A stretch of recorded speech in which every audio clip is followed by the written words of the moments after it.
ठीक है, शुरू करते हैं। स्पेसिमेन पेपर 2021 है और क्वेश्चन नंबर 6 है। यहाँ पर आपके पास कुछ टेक्निक्स दी गई हैं और उनके डिस्क्रिप्शन दिए गए हैं। अगर आप इसको ABCD रखते हो तो फिर ये 1 2 3 4 5 है। इसमें से आपके हिसाब से कौन सा आंसर करेक्ट हो सकता है?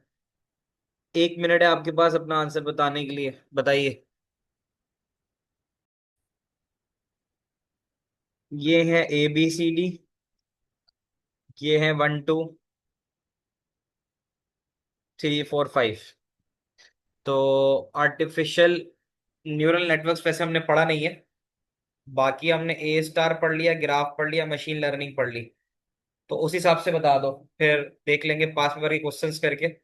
आर्टिफिशियल न्यूरल नेटवर्क्स को भी डिस्कस कर लेंगे।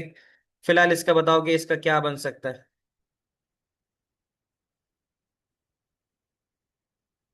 Right your answers in the chat box. Ibrahim, क्या लगता है क्या करेक्ट आंसर्स होंगे? ताहा।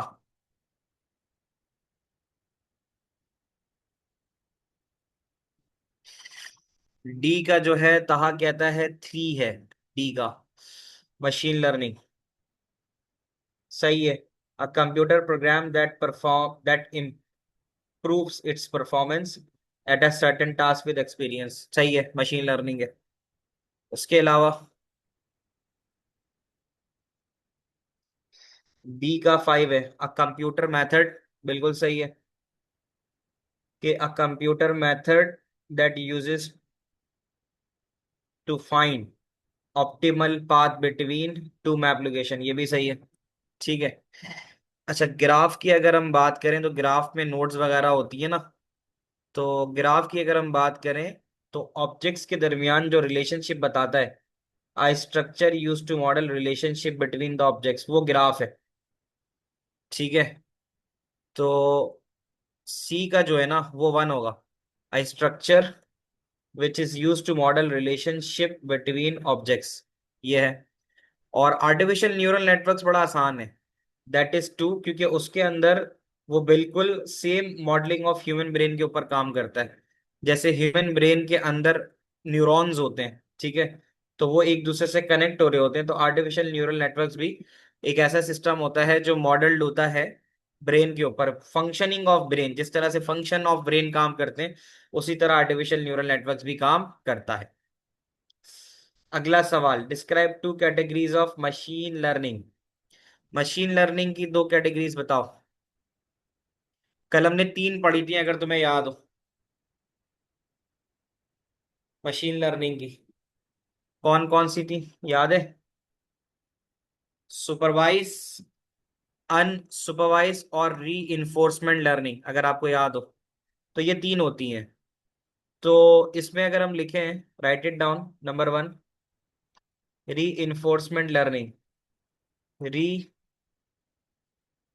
इन्फोर्समेंट लर्निंग, इसके अंदर आपने देखा था कि ये पनिशमेंट एंड रिवॉर्ड की बेस के ऊपर चलती है, अगर आपको याद हो।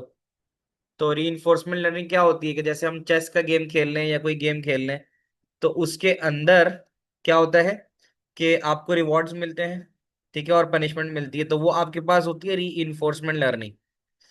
तो इसके बारे में हम लिख सकते हैं डिस्क्रिप्शन कि it uses large number of, इसके बारे में लिखते हैं, using a large number of task, using large number of task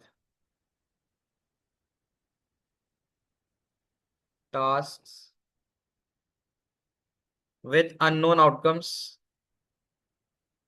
with unknown outcomes, and the use of feedback, and the use of feedback to enable a computer, to enable a computer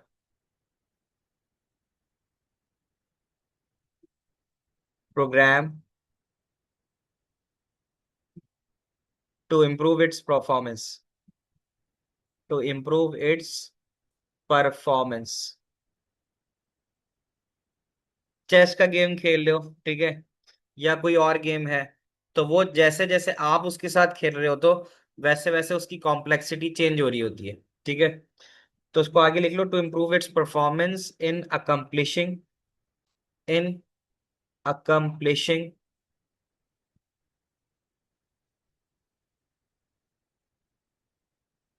similar task. ये हो गई आपकी री learning. फिर उसके अंदर एक हमने सुपरवाइज और अनसुपरवाइज दोनों की बात की थी। सुपरवाइज जो होती है वो आपके पास इस्तेमाल होती है कहाँ पे, लेबल डाटा के साथ। अनसुपरवाइज लर्निंग जो होती है उसके अंदर लेबल और अनलेबल डाटा दोनों होता है। कल आपको याद हो तो मैं बात कर रहा था, सुपरमार्केट की एग्जांपल दे रहा था। तो सुपरमार्केट में जो कस्टमर की बाइंग हैबिट्स होती हैं, ठीक है, तो उनको मद्देनजर रखते हुए फिर किस तरह से प्रमोशंस देनी है, या किस तरह से उनके साथ कांटेक्ट करना है, या उनकी बाइंग हैबिट्स को देखते हुए किस तरह से ऑफर्स लगानी है, वो सारी की सारी चीजें आपके पास अनसुपरवाइज लर्निंग में आती है। तो इसके बारे में हम क्या लिख सकते हैं बताओ। आधे मिनट का पॉज लेता हूं मैं, और आप बताओ कि अनसुपरवाइज लर्निंग में आप क्या लिख सकते हो। लर्न करती है। हाँ, मतलब अगर हम अनसुपरवाइज लर्निंग की बात करते हैं तो इसके अंदर यहां लिख सकते हैं कि अनसुपरवाइज लर्निंग के अंदर हम क्या क्या कर सकते हैं, कि is when an algorithm is given unlabeled data and it must find patterns और ग्रुपिंग ऑन इट्स ओन, खुद से करेगा ये, इसके अंदर सुपरविजन होती नहीं है, ठीक है। कोई करेक्ट आंसर्स नहीं होते, सिस्टम एक्सप्लोर करता है डाटा स्ट्रक्चर को, आइडेंटिफाई करता है क्लस्टर को और ट्रेंड्स को। और बाकी इसमें क्या क्या एग्जाम्पल हो सकती है कि कस्टमर का परचेज डाटा आपने डाला, और आउटपुट जो करेगा वो ये बताएगा कि group of customer with similar buying habits. तो ये अनसुपरवाइज लर्निंग की एग्जाम्पल है। तो इसको हम यहाँ लिख सकते हैं अनसुपरवाइज लर्निंग में, कि इसके जो आउटकम्स होते हैं वो अननोन होते हैं। तो इसके बारे में हम लिख सकते हैं यहाँ पे।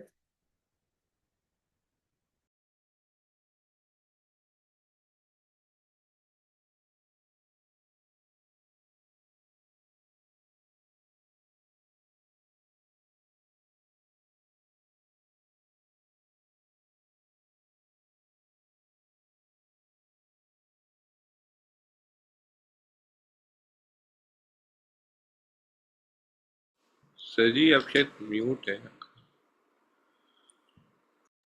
ठीक ठीक।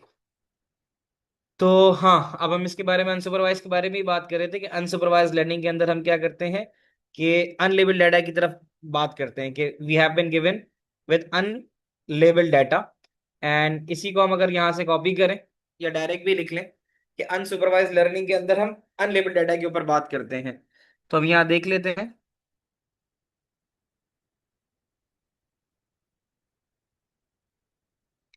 पहले यहाँ लिख लेते हैं unsupervised learning.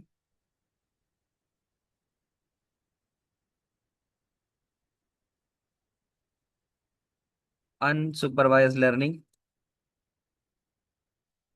When given unlabelled data. इसके अंदर हम अनलेबल्ड डाटा देते हैं, नंबर एक बार, ठीक है। और इसको हम इस तरह से लिखते हैं कि you have been given with a large number of task with unknown outcomes. तो ये भी आप लिख सकते हो, using large number of task with unknown outcome, unknown. तो ये तो रीइंफोर्समेंट में भी यही बात थी। किसमें? रीइंफोर्समेंट में तो हमने लिखा था ना, using large number of task with आगे पूरा कंप्लीट करते हैं।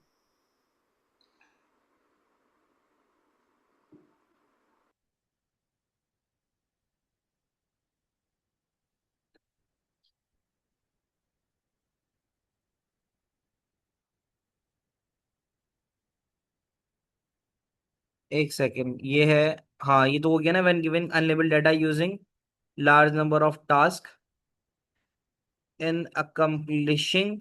देखो, इसको अगर हम बात करें री इन्फोर्समेंट के हिसाब से अगर हम बात करें तो similar task,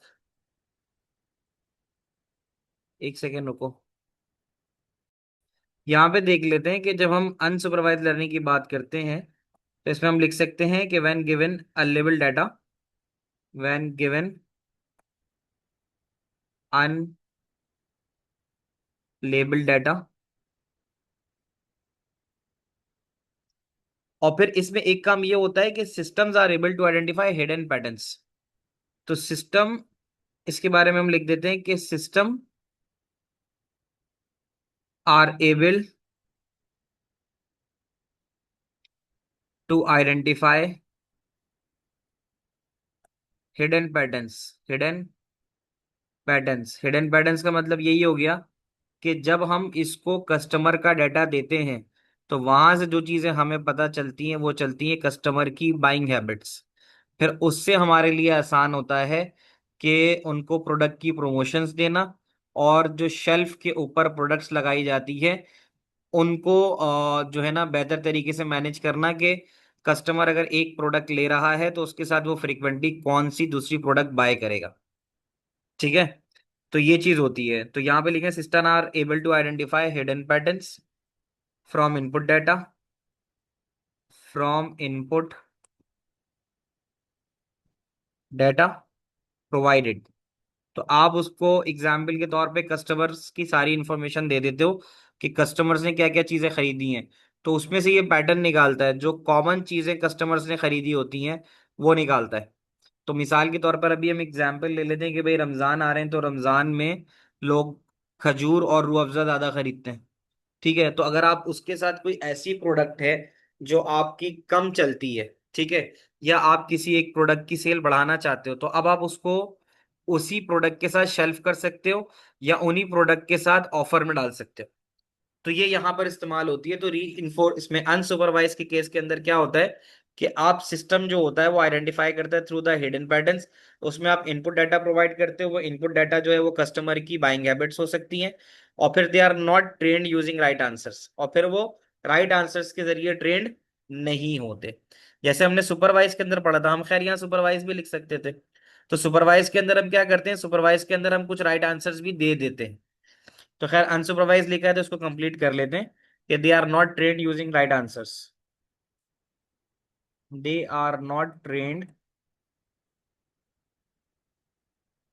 using right answers. यहां तक क्लियर है इब्राहिम, ताहा एंड अब्दुल रहमान? आगे चलें, ये लिख लिया तो बताना मुझे।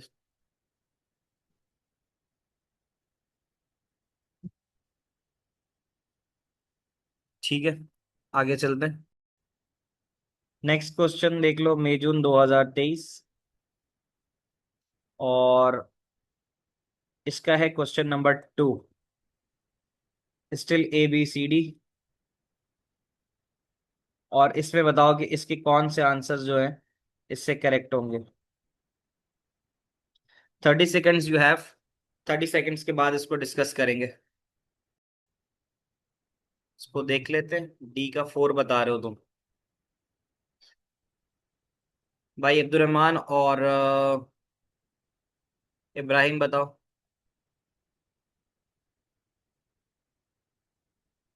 क्या होना चाहिए। सर डी का 4 ही है मेरे ख्याल में। डी का 4 है, unsupervised learning, enable learning in interactive environment by trial and error using its own experience. Unsupervised का लिख रहे हो, और उसके बाद बताओ, और उसके बाद बताओ। इसी तरह 1A होगा। 1 का ए, सुपरवाइज लर्निंग।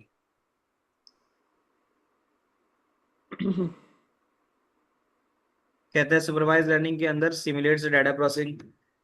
1 का ए, नहीं नहीं। तो फिर आर्टिफिशियल न्यूरल नेटवर्क वाली आ गई ना बात।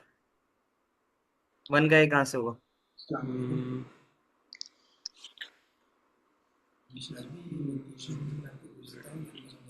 मैपिंग। एक साथ पहले सारे बताओ, फिर देखते हैं तुम्हारे कितने करेक्ट हैं।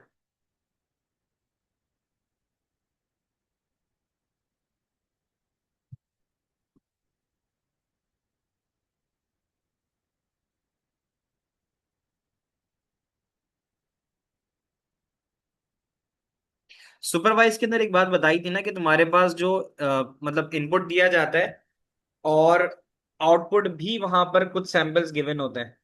तो अगर तुम यहाँ देखो जो कि सुपरवाइज लर्निंग में कहता है कि enable learning by mapping input to an output based on example input output pairs. तो यहाँ पर आप जो सुपरवाइज लर्निंग होती है ना, इसके अंदर इनपुट तो देते ही देते हो बट वहां पर नोन आउटकम्स भी साथ साथ देते हो। तो सुपरवाइज लर्निंग का केस ये होता है। तो इसके अंदर आपको आप जो वो देते हो वो आउटपुट देते ही देते हो, ठीक है। अच्छा, दूसरी चीज। डीप लर्निंग सी 5 हो सकता है डीप लर्निंग। नहीं, तुम एक सेकंड, तुम दोबारा बताओ, डीप लर्निंग वन किसने बोला था? वन, मैंने तो ए का वन बोल दिया था सुपरवाइज लर्निंग का। हाँ नहीं, ए का तो नहीं होगा, बट ये डी जो का तो 4 है। डी का फोर है। D D. बी का बताओ, बी का, बी फॉर बॉल।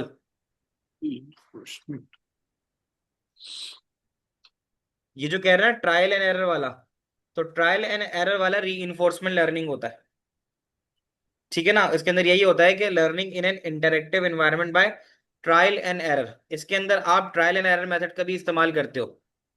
ये जो आपके पास आती है कौन सी, री इन्फोर्स लर्निंग। तो री इन्फोर्स लर्निंग के अंदर आप ट्रायल एंड एरर मेथड का इस्तेमाल करते हो। उसको मैं तुम्हें अगर दिखाऊं यहां से, तो अगर तुम्हें याद हो यहाँ, तो हम जब पढ़ रहे थे री इन्फोर्समेंट, तो वहां लिखा हुआ भी था री इन्फोर्समेंट।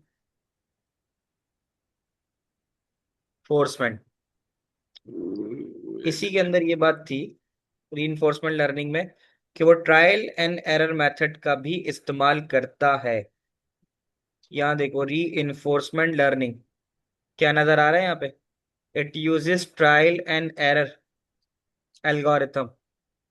तो रिवॉर्ड एंड पनिशमेंट की बात की थी, तो ये री इन्फोर्समेंट है जिसमें ट्रायल एंड एरर की बात आ रही है। तो ये आ जाएगा री enforcement bye trial and error.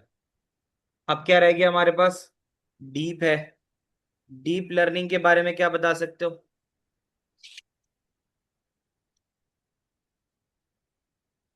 Deep learning का कौन सा हो सकता है? 5। If enable learning to by allowing to process discover patterns, ये जो होगा ना, enable learning by allowing the process to discover pattern on its own that were previously undetected। ये तो इसका तो खैर नहीं होगा। अगर मैं पहले इसका देखूँ ना, simulates the data processing capabilities of human brain to make decisions, ये आ जाएगा हमारे पास डीप लर्निंग में। यहाँ तो इसने खैर नहीं डिफाइन किया हुआ, नीचे लिखा बट हुआ था, किसमें? ये डीप लर्निंग है नीचे। ये रहा,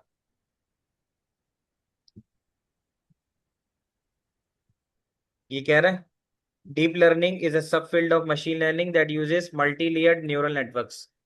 तो वो जो बात कर रहा था ना कि न्यूरल नेटवर्क्स का मतलब ह्यूमन प्रोसेसिंग जैसे होती है, ह्यूमन ब्रेन की जो प्रोसेसिंग होती है वो न्यूरॉन्स के ऊपर होती है।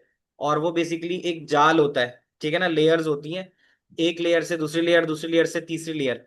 तो डीप लर्निंग के अंदर ये होता है कि जो प्रोसेसिंग कैपेबिलिटी होती है, जैसे ह्यूमन ब्रेन की डिसीजंस की, आप जब भी प्रॉब्लम सॉल्विंग करते हो तो पहले आप एक सॉल्यूशन निकालते हो, फिर उससे दूसरा, फिर उससे तीसरा, यानी उसको आप बेसिकली एक तरीके से नेटवर्क की तरह से सॉल्व कर रहे होते हो। तो यहाँ पर ये जो बात इसने लिखी हुई है ना कि डीप लर्निंग के अंदर बता रहा है कि मल्टी लेयर का इस्तेमाल होता है न्यूरल नेटवर्क्स की, तो उसकी वजह से जो पहला वाला पॉइंट है उसका वो यहाँ करेक्ट होगा कि simulates the data processing capability एक of a human brain to make decisions. यहाँ आ जाएगा आपके पास डीप लर्निंग। अब आपके पास बचता है आखिरी वाला, ठीक है। एड्रेस था तो उसमें। हाँ, दोबारा बोलो, कुछ कह रहे हो अब्दुलरहमान? मैं कह रहा था डीप लर्निंग में भी पैटर्न्स डिटेक्ट नहीं होते। तुम्हारे हिसाब से कौन सा वाला सही होना चाहिए जो तुम कह रहे हो, अगर पैटर्न डिटेक्ट करने वाली बात करो? 5 वाला डीप लर्निंग के लिए। enables learning by allowing the process to discover pattern on its own that were previously undetected। ये तुम डीप लर्निंग में कह रहे हो? जी। नहीं ना, अगर तुम जैसे डीप लर्निंग की बात करो तो डीप लर्निंग में कह रहे हैं uses deep multi layer neural networks. तो न्यूरल नेटवर्क्स का ताल्लुक किससे होता है? जैसे ह्यूमन ब्रेन का ताल्लुक न्यूरॉन से होता है। तो इसीलिए न्यूरल नेटवर्क्स की वजह से वहां पर हम इस्तेमाल कर रहे हैं ये क्या कहते हैं, डीप लर्निंग। लेकिन यहाँ लिखा हुआ है ना, the more layers a network has the more complex patterns. हम्म। हम्म। तो उस हिसाब से तुम कॉम्प्लेक्स पैटर्न के हिसाब से इसको क्या बोलना चाह रहे हो? ये 5 होना चाहिए, सी का 5। सी का 5 होना चाहिए। Enable learning by allowing process to discover pattern on its own. इसको देखते हैं ना यहाँ से। अभी हम बात करें अबाउट द डीप लर्निंग।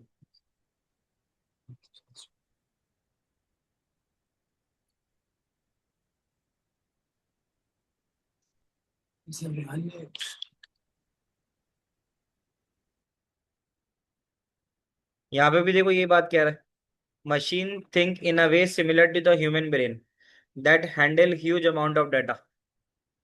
अब ह्यूमन ब्रेन वाली बात अब आ गई यहाँ पे। कहा similar way to the human brain, किसकी बात कर रहा है? मशीन लर्निंग, ये जो जो डीप लर्निंग की बात कर रहा है वो कह रहा है machine think in a similar way to the human brain.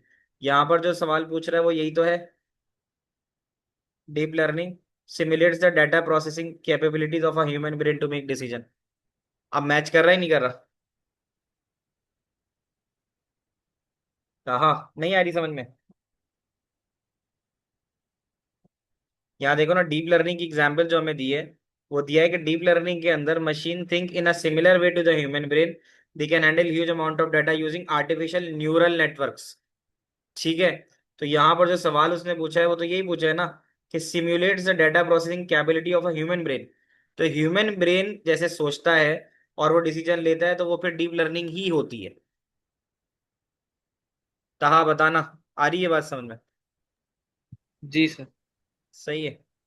अब आते हैं अनसुपरवाइज लर्निंग के लिए। अब इसमें दो चीजें हैं, enable information related to error produce by neural networks to be transmitted, और enable learning by allowing the. On its own, या हाँ, 5 वाला ही है।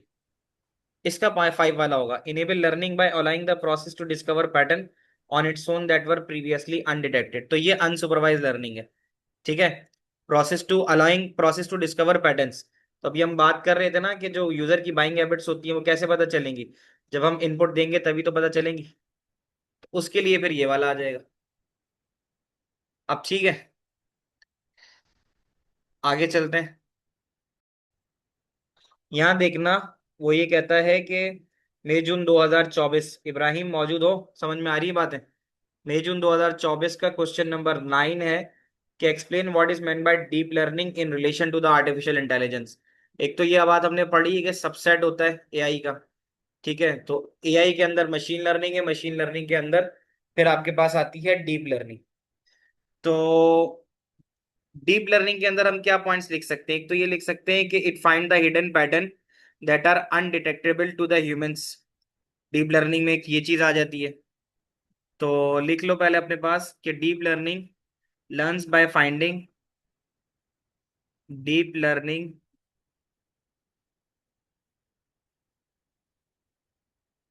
Learns by finding hidden patterns that are undetectable by human, that are undetectable by human। Number एक। अच्छा, इसमें एक और भी बात मैंने बताई थी अभी थोड़ी देर पहले, कोई बताएगा? एक पॉइंट और बताया था, क्या होता है? It is train using dash data. कौन सा डेटा होता है डीप लर्निंग की अगर हम बात करें?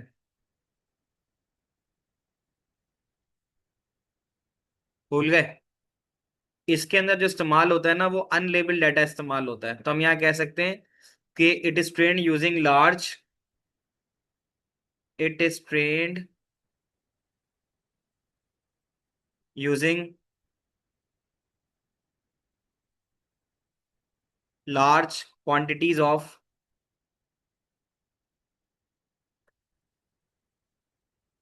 unlabeled data.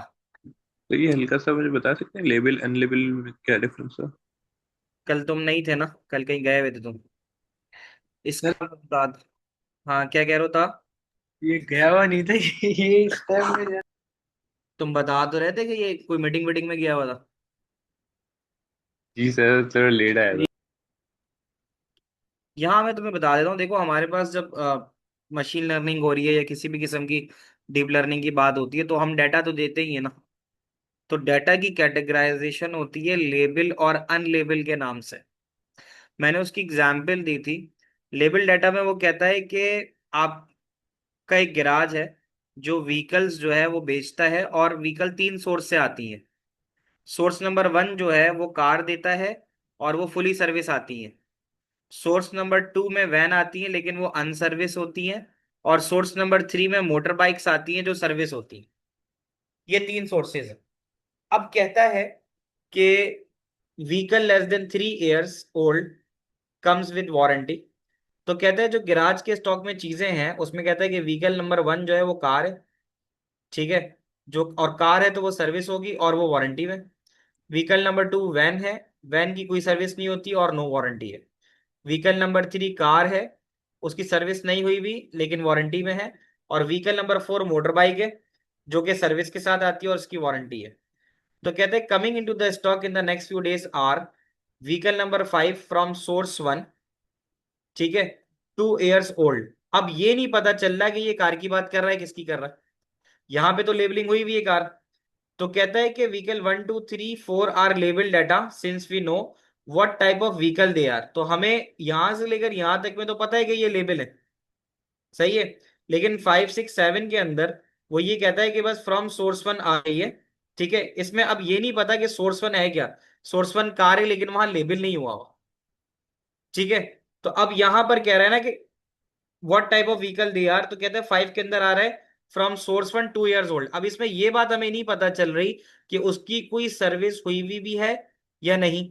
तो कहते हैं whether they have been service, ये बात हमें इन तीनों में नहीं पता। ऊपर वाली के अंदर हमें पता चल रहा है कि वो सर्विस है या नहीं है और वारंटी है या नहीं है। तो यहां पर हमें पता चल रहा है कि कौन सी व्हीकल जो है वो सर्विस है और वारंटी में। और नीचे वाली एग्जाम्पल्स में हमें ये बात नहीं पता चल रही।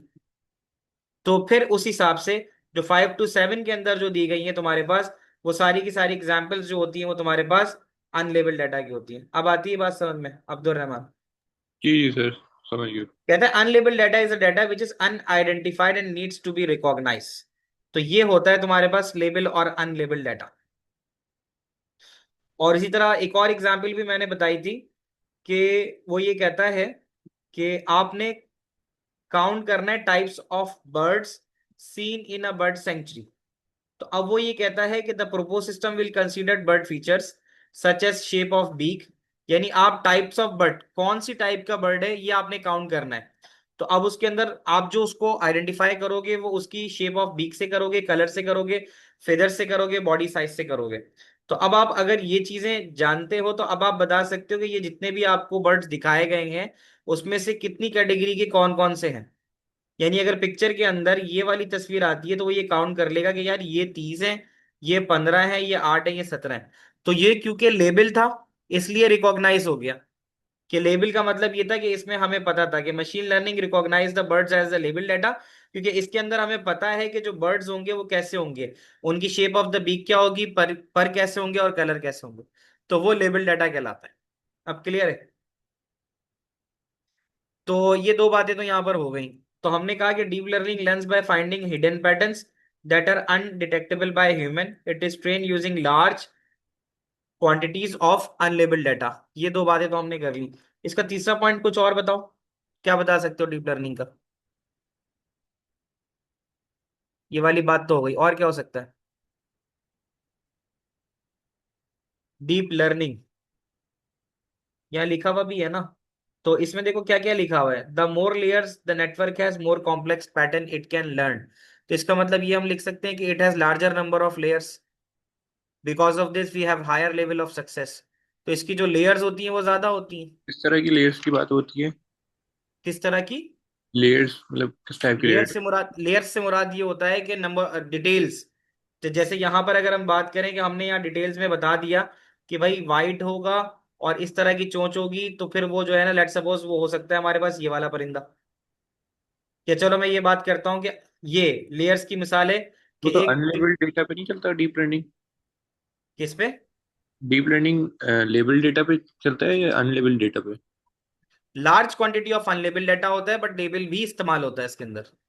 ओह अच्छा। ठीक है। तो अब इसमें जो चीज आती है, जो हम बात कर रहे थे ना, यहाँ लिखा हुआ भी था, ये आ गया। The more layers the network has, more complex pattern it can learn. तो उसने ये बात तो बताई थी कि इसकी मल्टी लेयर्स होती हैं।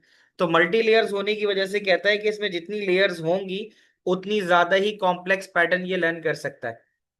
तो हम इसको लिख सकते हैं, ये वाला पार्ट, कि the more layers it has, the more complex pattern it can learn. तो ये वाला पॉइंट यहाँ लिख देते हैं।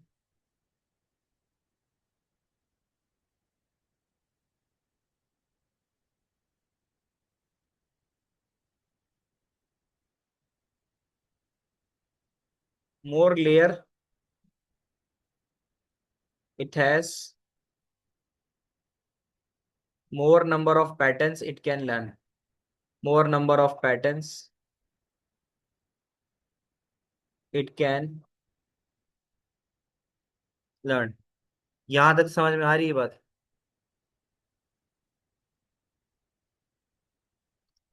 बताओ भाई, ताहा और अब्दुलरहमान, अब्दुलरहमान मौजूद हो? ये इब्राहिम ये सो गया। है। जाग रहा हूँ। ठीक है। अच्छा जी, आगे देखते हैं। इसमें ये बात भी लिख लेंगे कि जितनी ज्यादा लेयर्स होती हैं उतनी ज्यादा लेवल ऑफ सक्सेस होती है। तो हम लिख सकते हैं कि larger the number of layers, larger the number of layers, ये ना sir higher level of success. More higher, it has more number of pattern can learn, तो ये एक ही बात नहीं है? कह रहा है more layer has more number of pattern. एक तो ये बात कर रही है कि जितनी ज्यादा लेयर होंगी, more layer it has the more number of pattern it can learn. तो ये बात बता रहा है ना कि पैटर्न ज्यादा लर्न कर सकता है। तो उसके बाद अगली बात ये आएगी कि फिर जितनी ज्यादा लेयर्स होंगी उतनी ज्यादा सक्सेस रेट होगी। एक बात तो नहीं है ना, अलग अलग है ना। पहले वो ये कह रहा है कि more layer has more number of pattern, layer ज्यादा होंगी तो पैटर्न ज्यादा होंगे, और पैटर्न ज्यादा होंगे तो फिर नंबर ऑफ सक्सेस ज्यादा होगी। अब सही है? हम्म। तो कहता ओके। है, हाँ कुछ कह रहा हूँ, नहीं नहीं, समझ गया। Higher the level of success. और देखते हैं इसका सवाल। ये एक और क्वेश्चन है, अक्टूबर नवंबर 2231। इसमें आपसे कहता है the reason for using the deep learning. अब इसका हमने रीजन बताना है। तो क्या हो सकता है रीजन इसका, बताओ। तो एक बात तो ये है कि मोर एक्यूरेट आउटकम बता सकता है, क्योंकि higher number of hidden layers होती हैं। तो एक मार्क तो इसका है कि इट कैन प्रोवाइड एक्यूरेट। ऊपर वाले का तो जवाब वही है जो हम पीछे लिख सकते हैं, ठीक है। तो it can provide more accurate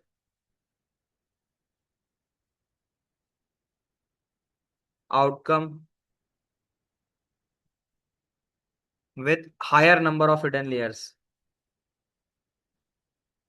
with higher number of hidden layers। एक तो ये हो जाएगा। और दूसरा क्या कर सकते हैं, reason for using deep learning.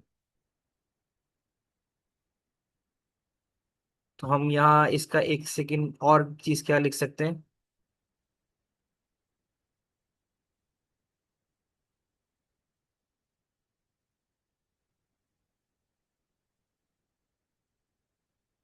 और सोचो, और इसका एक पॉइंट और क्या हो सकता है।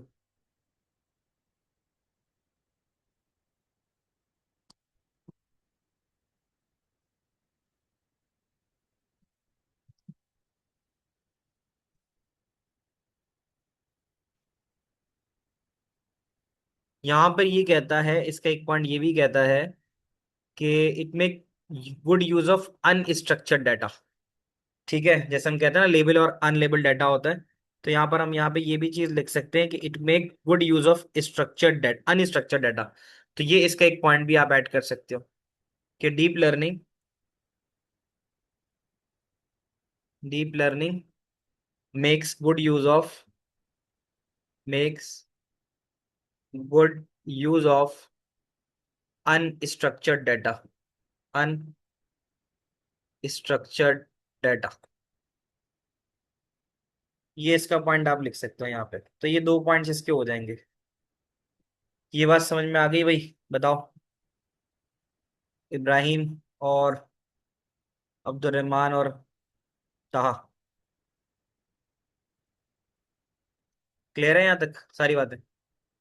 इब्राहिम, ये ताहा और अब्दुलरहमान, जी सर। इसका मजीद तो कोई सवाल नहीं है।